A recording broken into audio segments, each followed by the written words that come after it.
Selamat sore untuk kita semua. Perkenalkan, nama saya Maria Clemencia Hane dengan NPM 31220088. Di sini saya akan menjelaskan materi tentang analisis teori pemerolehan bahasa kedua atau Second Language Execution atau SLA berdasarkan teori tata bahasa universal atau Universal Grammar atau UG. Pertama, pengertian tata bahasa universal atau Universal Grammar.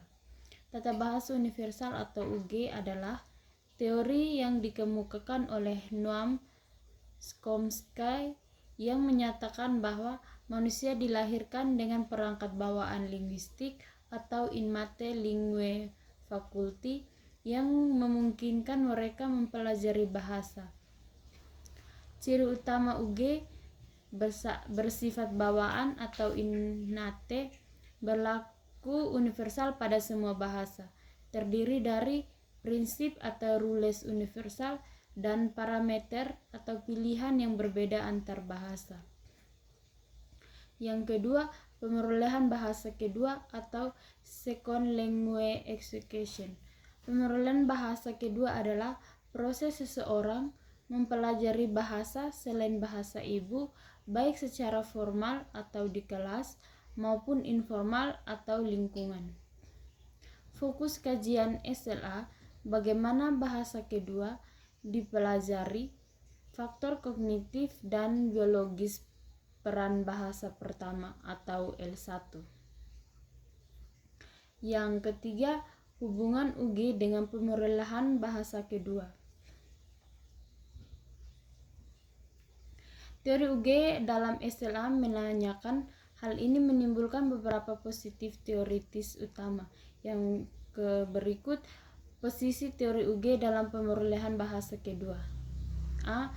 Full accent hypothesis. Mempelajari bahasa kedua masih memiliki akses penuh ke UG. Struktur bahasa kedua dapat diperoleh seperti anak memperoleh bahasa pertama. Selain dianggap sebagai proses alami.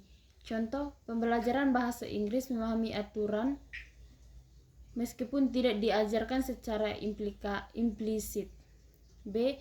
Partial access hypothesis atau akses ke UG tidak sepenuhnya untuk UG, hanya dapat diakses melalui bahasa pertama atau L1. Beberapa struktur sulit dikuasai.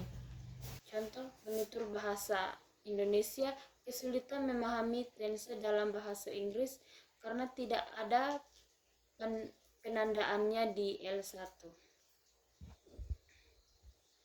Yang berikut, C. No access hypothesis UG tidak berperan dalam pemerolehan bahasa kedua.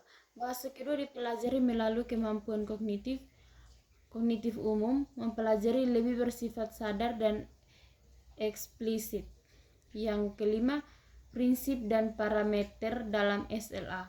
Prinsip, aturan universal yang berlaku di semua bahasa. 6. Peran bahasa pertama.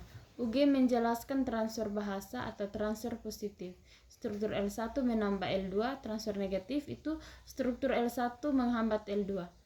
Yang terakhir, kesimpulan. Teori tata bahasa universal memberikan kerangka kuat untuk memahami pemerolehan bahasa kedua, terutama dalam aspek struktur sintaksis, namun teori ini perlu dilengkapi dengan pendekatan lain seperti teori kognitif dan psikokultural untuk mendapatkan gambaran yang lebih utuh. Sekian dan terima kasih.